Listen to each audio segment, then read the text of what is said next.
우리가 성경을 읽을 때 중요한 자세가 하나가 있는데 그게 뭐냐면 성경을 문맥을 통해서 보는 눈을 가져야 된다는 거예요.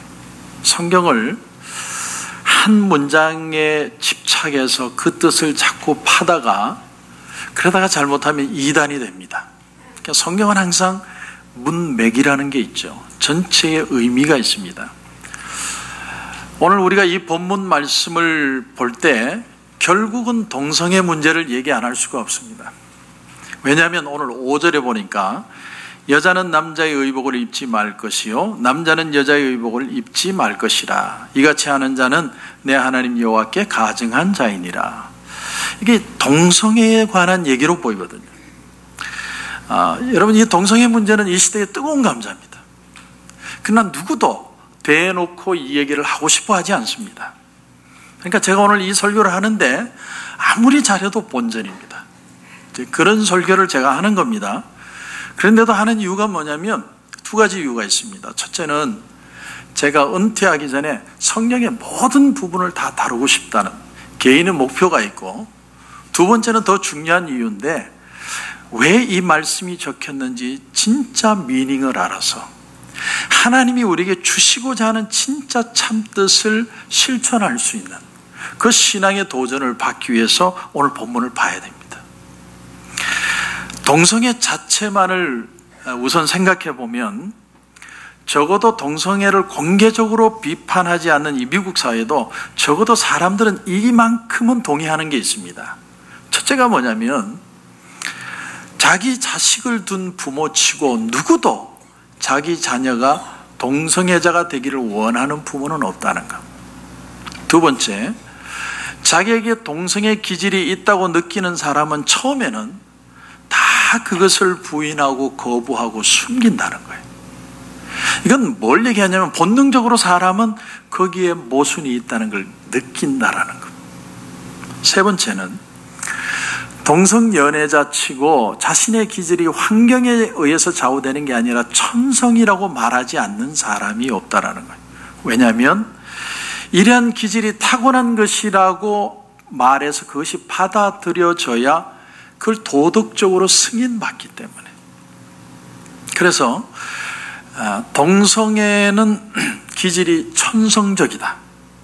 그래서 이제 어떤 학자들은 말하기를 동성애자와 이성애자의 뇌 구조가 틀리다, 이렇게까지 얘기를 합니다. 근데 여러분, 성경 창세기를 보면 소돔과 고모라가 등장을 하는데 소돔과 고모라는 정상적인 성행위가 아니라 동성애적인 성행위에 몰입한 국가였습니다. Anything unusual, 평범하지 않은 거에 그렇게 집착했던 사람들이. 그렇다면 현대인의 주장으로 본다면 이 사람들은 태어날 때부터 도시 전체가 다 뇌구조가 이상한 사람들이에요. 그러나 그것은 논리적인 모순이죠. 여러분, 동성애적인 성향을 다 가진다고 해서 뇌구조가 태어날 때부터 다 다르다면 소돔과 고모라는 태어난 사람 전체가 그런 구조로 태어난, 그러므로 이것은 천성적인 것이 아니고 사회가 타락하면서 그쪽으로 흘러가니까 다 거기에 물든 것이라고 볼 수밖에 없습니다. 그러니까 성향이 된 거죠. 성향. 소돔과 고모라뿐이 아닙니다. 여러분, 이 동성애의 역사는 참 깁니다. 그리스로 가면 그리스 사회에 소크라테스도 글에 뭐라고 적었냐면 결혼은 여자하고 하고 사랑은 소년과 한다, 이런 격언이 있을 정도예요. 이건 여러분 타락한 인간의 성도덕을 보여주는 거지, 인간의 유전자라든가 천성적으로 인간이 이렇다는 걸 말하는 게 아니죠. 그래서 이런 성경과 비슷한 야화가 있습니다. 이건 전해오는 얘기인데 플라톤의 대화편이라는 책이 있습니다. 소크라테스의 모든 얘기는 플라톤의 대화편에서 나오는 얘기예요. 그 대화편 속에 향연이라는 챕터가 있는데 그게 보면 미소년 알키비아데스라는 소년이 나와요. 근데 이 소년이 우리식으로 얘기하면 청년이 그 청년이 이 소크라테스를 흠모합니다. 흠모해서 그 소크라테스를 어느 저녁에 자기 집에 저녁 식사에 초대를 합니다. 그리고 계속 질문을 하는 거죠. 이 질문을 하는 이유가 뭐냐면 집에 못 가게 하려고. 그래 계속 질문하고 소크라테스는 계속 답을 하고. 늦은 밤이 돼서 소크라테스가 일어나려고 그러니까 밤이 늦었다고 주무시고 가시라고. 하인들을 다 물리고는 그 작은 방에 둘이만 앉아 있어요.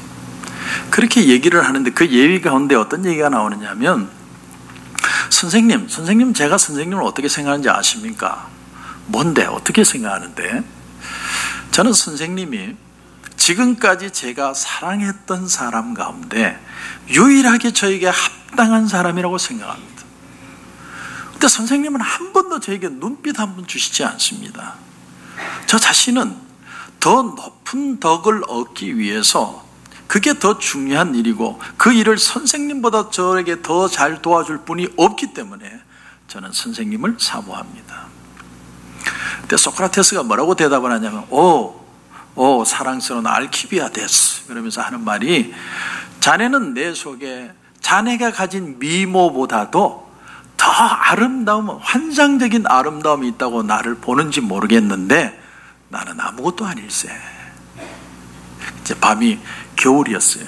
근데 그 겨울에 이 알키비아데스가 자기 두꺼운 외투를 가지고 춥다고 소크라테스를 덮어주면서 쏙 들어가요. 그리고 이제 그날 밤을 지내는 거예요. 근데 그 다음 말이 중요합니다.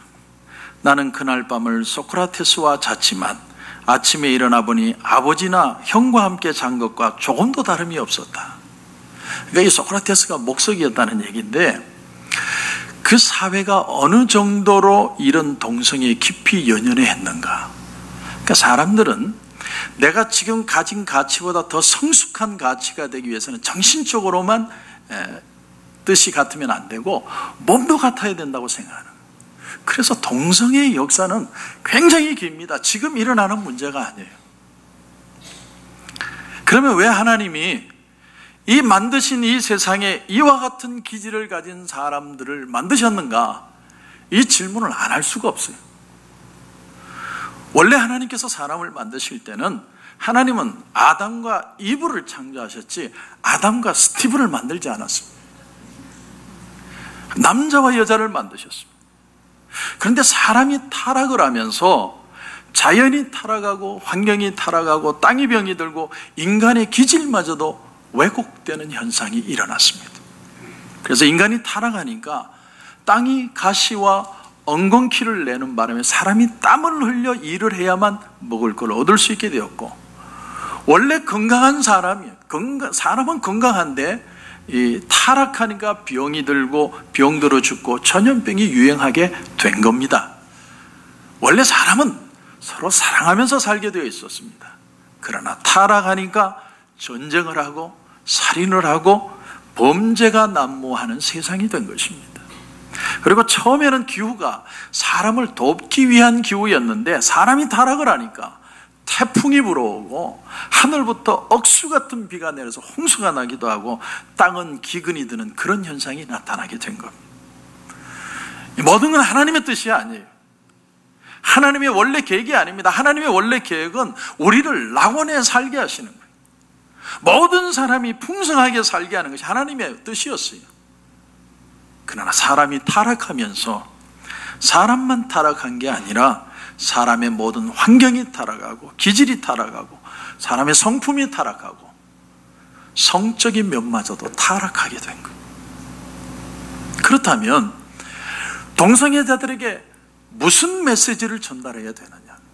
제가 지금 얘기를 하지만 이 설교 아무리 잘해도 본전밖에 안 돼요. 첫째는 하나님께서 그들도 사랑하신다는 거예요. 사랑하신다. 하나님께서는 동성애를 금하셨지만 그렇다고 해서 동성애적 기질을 가진 사람들을 미워하시지는 않습니다. 그건 동성애든 이성이든 마찬가지입니다. 이성적인 기질을 갖고 있어도 죄를 짓고 방탕하는 사람들이 이 세상에 얼마나 많은지 몰라요. 그런 사람들도 하나님은 사랑하세요. 이게 가장 기본적인 진리입니다. 하나님은 모든 인간을 사랑하죠. 그러나 둘째로 그 행위는 죄입니다. 그 행위 자체는 죄예요. 성경이 기질을 정죄하는지 행위를 정죄하는지를 잘 보셔야 돼요. 성경은 기질을 말하지 않습니다. 그러나 행위를 정죄하는, 거기에 대해서 분명해요. 레위기 18장 22절에 보면 너는 남자들을 말합니다. 너는 여자와 동침할 함같이 남자와 동침하지 말라. 이는 가증한 일이니라. 그리고 로마서 1장 27절, 그와 같이 남자들도 순리대로 여자 쓰기를 버리고 서로 향하여 음욕이 불빌리듯 하며 남자가 남자와 더불어 부끄러운 일을 행하여 그들의 그릇 때문에 상당한 보응을 그들 자신이 받았느니라.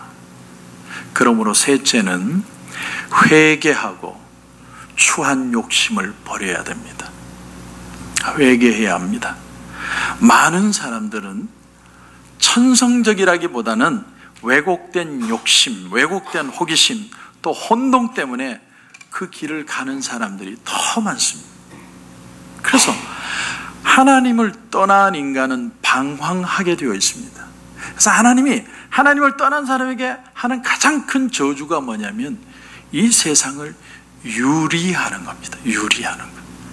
어디에 있어도 마음에 안착이 안 되는 거예요. 그래서 프란츠 카프카의 성이라는 작품을 보면 측량사가 주인공인데 그 성에 들어가야 되는데 끝끝내 소설 끝까지 들어가지 못한, 그걸 어떤 비평가는 이렇게 표현을 했습니다. 인간이 하나님을 만나기를 원하지만 끝끝내 하나님을 만나지 못하는 초라한 인간을 표현하고 있다. 그리고 이제 마지막 네 번째는 뭐냐면, 만일 그렇게 하더라도 기질이 변하지 않으면 어떻게 합니까? 그래도 기질이 안 변하면 어쩝니까? 기질이 안 변하는 사람이 있어요. 예수님을 열심히 믿고 은혜도 받고 애를 쓰는데도 불구하고 그 기질 자체가 변하지 않는 사람들이 세상에는 있습니다. 그때는 어떻게 해야 되느냐? 그것을 누르고 욕망을 승화시키는 법을 배워야 돼요. 헨리 나우엔, 우리가 잘 아는 그 신부님이었죠. 천주교 신부님인데 그분의 책으로 우리는 너무 잘 압니다. 근데 그 헨리 나우엔이 평생을 신부님이니까 혼자 독신으로 사셨는데, 그런데 그에게도 그러한 기질이 있었다는 걸 고백을 했어요. 그러나 그것을 실천으로 옮기지 않고 하나님 앞에서 절제하면서 살다가 하나님 나라 갔습니다. 그러니까 그게 가능하다는 거예요. 여러분, 인간이 가지고 있는 모든 욕망을 이루어야 된다고 생각하지 마십시오. 자기가 갖고 있는 욕망을 다 이루고 이 세상에 사는 사람은 아무도 없어요. 저마다 자기의 욕망을 승화시키고 창조적으로, 긍정적으로, 건설적으로 만들 수 있는 법을 깨달을 수가 있습니다. 사람의 창의력, 추진력, 성취력, 미술, 음악, 문학, 모든 것은 결국은 생명을 추구하는 그 근본적인 욕망에서 비롯이 되는데, 그것이 육신적인 탐닉으로 가는 게 아니라 좀 더 생산적이고 창조적인 방향으로 발달할 방법이 있다라는 사실. 우리가 욕망대로, 본능대로 살아도 된다, 그렇다면 하나님 필요 없습니다. 하나님이 뭐가 필요해요? 그러나 내가 먹고 싶은 거 다 먹고 하고 싶은 거 다 해도 사람의 마음은 채워지지 않습니다. 그래서 우리는 원숭이에게서 진화되지 않았다는 이유가 바로 거기에 있어요. 짐승은 먹고 채우고 나면 더 이상 원하지 않아요. 하지만 사람은 아무리 속을 채우고 아무리 원하는 걸 얻고 수천만 불을 벌어도 사람의 마음이 채워지지 않습니다. 그 마음을 채울 수 있는 분은 하나님밖에 없어요. 그래서 우리가 예수를 믿는 거예요. 성경에 어느 누가 욕망대로 살고 성공한 사람이 있습니까? 여러분, 우리가 잘 아는 솔로몬. 다윗은요, 임금이지만 절제한 사람이에요. 절제한 사람. 그러나 솔로몬은 아내가 몇 명이? 아내가 뭐 수십 명에 뭐 첩이 700명인가. 근데 그 욕망을 다 채웠더니 하나님을 떠나게 됐어요. 솔로몬의 말년은 비참합니다. 솔로몬 시대에는 나라가 다 나뉘지 않았지만 솔로몬의 아들 시대는 나라가 둘로 나뉘어요. 그건 비참한 거예요. 성령의 열매 중에 하나가 뭐냐면 절제입니다. 절제. 신앙적인 면에도 절제가 필요하고 성령의 은사에도 절제가 필요하고 사역하면서도 절제가 필요하고 모든 것을 적당하게 하고 질서대로 하라. 사도 바울의 얘기입니다. 절제할 수 있는 인간. 그렇기 때문에 동성애적인 기질을 가진 사람이 그 욕망을 채우지 못한다고 하더라도 하나님 앞에서 얼마든지 바르고 건설적으로 살아갈 수 있습니다. 여기에 인간의 결단이 필요하고 하나님의 은혜가 필요한 거예요. 근데 오늘 본문을 제가 왜 이렇게 처음에는 초대에는 동성애를 얘기하지만 사실 제가 하고 싶은 얘기는 여기서 끝나는 게 아닙니다. 오늘 왜 5절이라는 이 동성애적인 표현이 한 절로 뚝 떨어져 있는 게 아니라 4절 다음에 5절 나오고 5절 다음에 6절 나오는가? 여러분 4절을 보십시오. 4절. 내 형제의 낙이나 소가 길에 넘어진 것을 보거든 못 본 채 하지 말고 너는 반드시 형제를 도와 그것들을 일으킬지니라. 그리고 6절도 보시면 길을 가다가 나무에나 땅에 있는 새의 보금자리에 새 새끼나 알이 있고 어미새나 그의 새끼나 알을 품은 것을 보거든 그 어미새와 새끼를 아울러 취하지 말라. 그 중간에 동성애를 다루는 것 같은 5절이 있습니다. 이건 뭘 말할까요? 이 5절이 정말로 중요하게 교회가 생각하는 동성애 문제에 포커스를 했다면 한 절이 아니라 한 장을 적어야 돼요. 그렇지 않습니까? 마치 지나가듯이 한 구절. 그러니까 어떤 단편적인 얘기가 아니라 1절부터 12절까지 무언가 여기에 중요한 하나님의 뜻이 있다면 22장 1절에서 12절까지의 내용에 흐르는 그 주제가 뭐냐는 거예요. 하나님이 뭘 보여주시려고 그 전체 내용 속을 단편처럼 보이지만 이 내용을 붙였을까? 그걸 보는 게 문맥을 보는 거예요. 성경을 구절만 보는 게 아니라 문맥을 보면 그 속에 흐르는 하나님의 의도하심이 있습니다. 우선 다시 여러분 5절을 다시 한번 볼까요? 5절. 여자는 남자의 의복을 입지 말 것이요 남자는 여자의 의복을 입지 말 것이라. 이같이 하는 자는 내 하나님 여호와께 가증한 자이니라. 여자의 옷은 뭐고 남자의 옷은 뭘까요?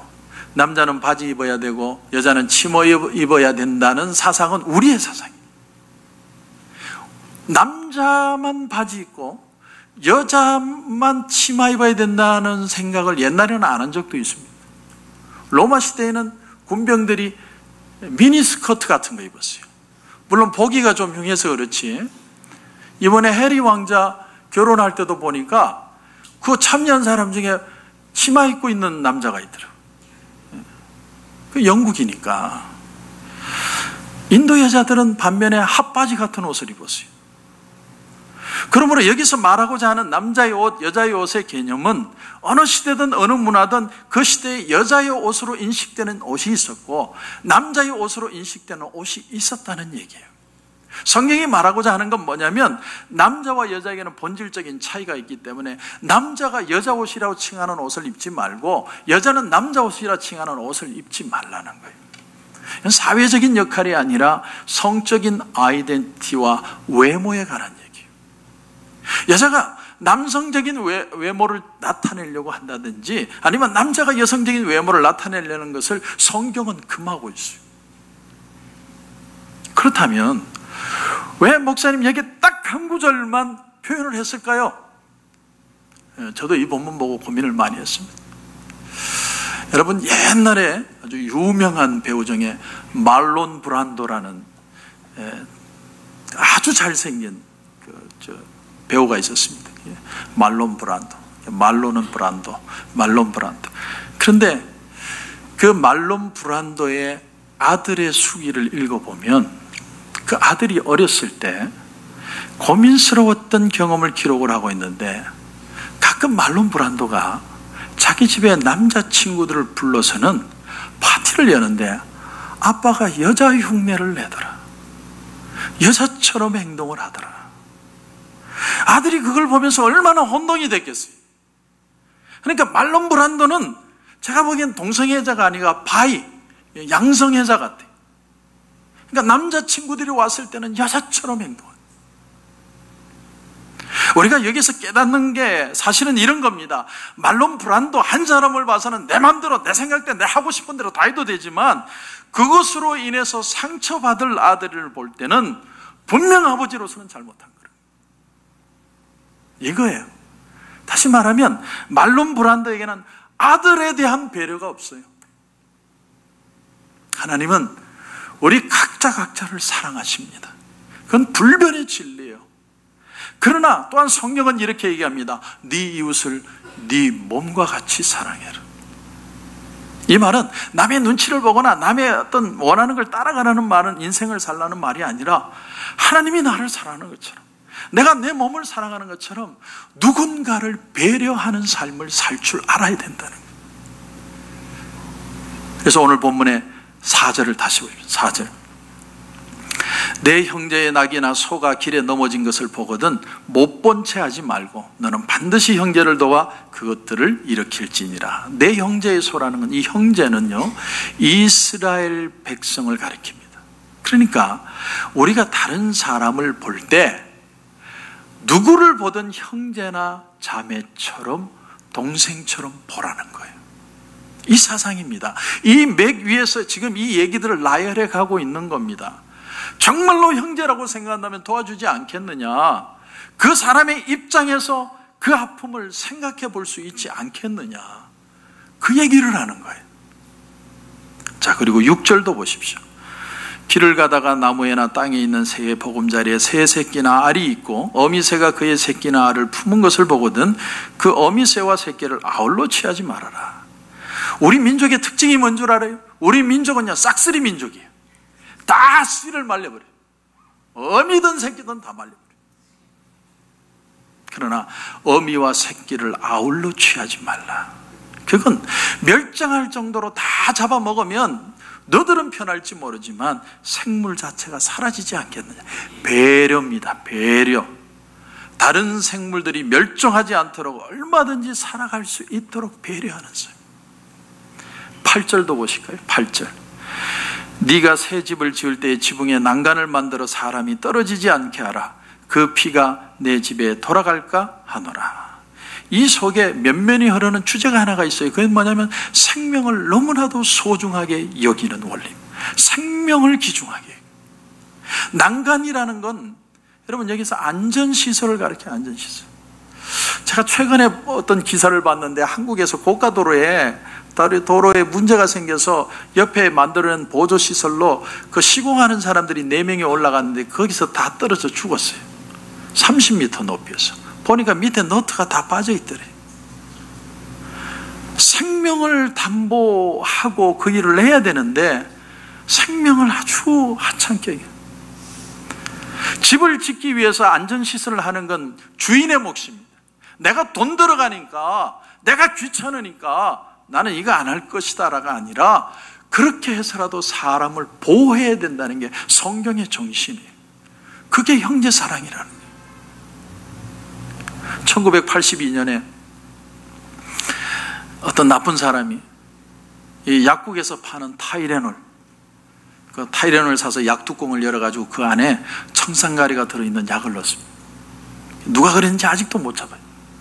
그래서 여러 약국을 다니면서 타이레놀을 사서 청산가리를 하나씩 넣었어요. 사람이 그걸 먹고 죽죠. 그러니까 사람이 죽는데 왜 죽는지 사람들이 모르는 거예요. 근데 이걸 조사해보고 서로를 맞춰보니까 그 죽은 사람들 옆에마다 타이레놀 병이 있는 거예요. 그래서 타이레놀 병을 조사해보니까 안에 청산가리 요소가 있는 약이 있더라. 그 당시에요. 이 미국이 완전히 그냥 뒤집어졌어요.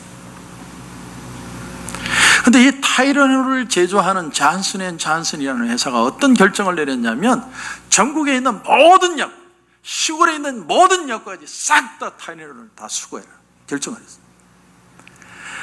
돈도 많이 들고 시간도 많이 걸리는 일인데 단시간에 그걸 다 수고해버렸어요. 이거 우리가 다 책임진다. 굉장히 힘들고 돈이 많은 일이지만 그렇게 했기 때문에 오히려 대중이 잔슨이라는 회사를 다시 신뢰하게 됐습니다. 그래서 망할 뻔한 회사가 다시 살아난 거예요. 그 이후로 모든 약국의 병뚜껑은요 다 밀봉하게 제도가 바뀐 거예요. 그러니까 여러분이 약국에 가셔서 밀봉 안 된 게 있으면 드시지 마시기 바랍니다. 그때 제도가 바뀐 거예요. 그때가 한 사람 한 사람의 생명을 귀하게 여기는 사상이 기독교 정신입니다. 그래서 미국을 기독교 국가라고 얘기하는 거예요. 주님이 마가복음 8장 37절에 사람이 무엇을 주고 자기 목숨과 바꾸겠느냐, 주님에게는 이 마인드가 있었기 때문에 바리새인들이 예수님을 비판하고 힘들게 만들 줄 알면서도 안식일날 병든 사람을 고쳐주신 거예요. 왜? 예수님은 한 생명이 너무나도 귀하기 때문에 병든 자를 지나가지 않습니다. 반드시 고쳐주십니다. 남자든 여자든 죄인이든 의인이든 애든 어른이든 이방인이든 유대인이든 everything, 모든 사람들의 생명을 귀하게 여기시는 게 예수님의 마음이에요. 이게 성경의 가치입니다. 신앙을 떠나서는 우리가 이걸 생각할 수가 없는 거예요. 그러므로 진짜 신앙이라는 것은 하나님이 우리를 받아들이시는 것처럼 신앙을 배운다는 건 배려를 배운다는 거예요. 배려하실 줄 알아야 돼요. 배려. 어느 여자 교인이 목사님에게 와서 질문을 했습니다. 목사님, 성경에는 뭐 이렇게 하라는 것도 많고 하지 말라는 것도 많고 힘들어서 신앙생활 못 하겠습니다. 이건 마음이 순수하니까 그렇게 찾아오지 뭐 찾아오겠어요. 그래도 찾아왔는데 목사님이 뭐라고 대답을 했냐면, 집사님, 어렵게 생각하지 말고 한 가지만 해보세요. 한 가지만. 그게 뭐냐면 사랑을 해보세요. 그냥 사랑만 준다고 생각해보세요. 몇 주가 지났습니다. 이 교인이 다시 목사님을 찾아왔어요. 목사님 말씀대로 하니까 내가 이전에는 기도도 해야 되고 전도도 해야 되고 굉장히 복잡했는데 사랑만 하라고 그 말씀을 듣고 내가 그것만 하니까 사랑하다 보니까 기도하게 되고 사랑하다 보니까 전도하게 되고 사랑하다 보니까 이웃을 돕게 되고 모든 게 자연스러워졌습니다. 여러분, 이게 진리예요. 진리라는 건 복잡한 게 아닙니다. 그걸 적용하면 다 통하는 게 진리예요. 사랑만 하려고 하면 모든 것이 쉬워요. 어려운 게 없습니다. 그게 열쇠입니다. 사랑만 하는 거예요. 결국 하나님이 우리의 행위를 만약에 심판하신다면 그것은 얼마만큼 사랑했느냐를 가지고 심판할 거예요. 사랑이 가장 설득력이 있어요. 결국 배려는 사랑하는 마음에서 오는 거예요. 하나님이 나를 사랑하셨다. 받아들이지 않으면 안 돼요. 하나님이 나를 사랑하시고 나를 사랑하신 것처럼 내 몸과 같이 누군가를 사랑하라. 이게 5절 말씀입니다. 이 의미를 다시 한번 생각해 보십시오. 죄는 미워하되 사람은 미워하지 말아라. 사랑이 설득력이 있습니다. 사랑으로 누구든 변화될 수 있습니다. 사랑으로 회복될 수 있습니다. 이런 은혜가 저와 여러분 가운데 넘치기를 주님의 이름으로 축원합니다.